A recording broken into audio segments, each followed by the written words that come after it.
Hello everyone, ఇదైతే తమలపాకు పకోడీ. దానికోసం అయితే ఫస్ట్ తమలపాకులు ఈ విధంగా సన్నగా పొడుగ్గా కట్ చేసుకోవాలి. అదేవిధంగా ఆనియన్స్ కూడా సపరేట్గా సన్నగా పొడుగ్గా కట్ చేసుకోవాలి. దీంట్లోనే కొంచెం శనగపిండి, బియ్యపిండి, ఉప్పు, పసుపు వేసుకోవాలి. కొద్దిగా తినే సోడా యాడ్ చేసుకోవాలి. స్టవ్ ఆన్ చేసుకొని దానిపైన ఒక కడాయి పెట్టుకొని ఆయిల్ని హీట్ చేసుకోవాలి. ఈ తమలపాకు ఇదంతా ఉంది కదా, పిండి వేసుకుంది, అది మొత్తం కూడా మిక్స్ చేసుకోవాలి.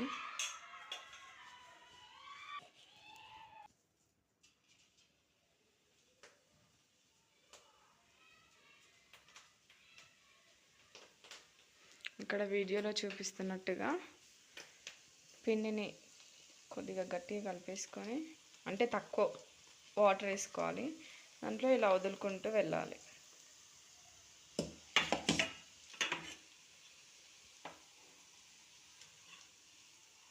ఇలా కలుపుతూ ఉండాలి.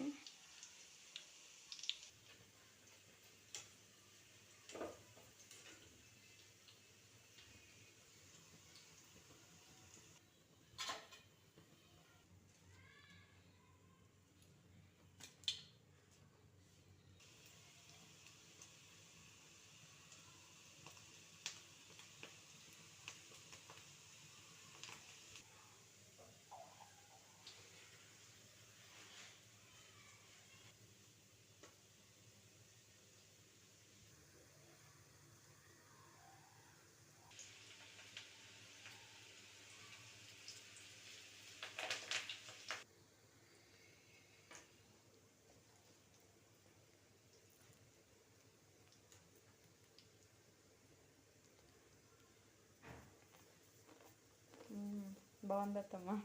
తమలపాకు ఆరోగ్యానికి కూడా చాలా మంచిది. తమలపాకు మళ్ళీ జలుబుకు, దగ్గుకి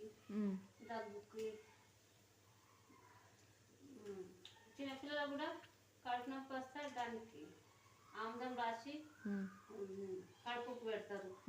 జలుబు చేస్తే అది మిక్స్ రాసి పసుపేసి మాడ పెడతారు. ఇట్లా ఆకులు ఎక్కువ మిగిలిపోయినాయనుకో, పెద్దగానే పకోడీ చేస్తున్నాం. ఇప్పుడు బజ్జీలు, బట్టల కూర బజ్జీలు ఎట్లా చేస్తారు అట్లా పిండిలో ముంచేసి అట్లా చేసేయాలి.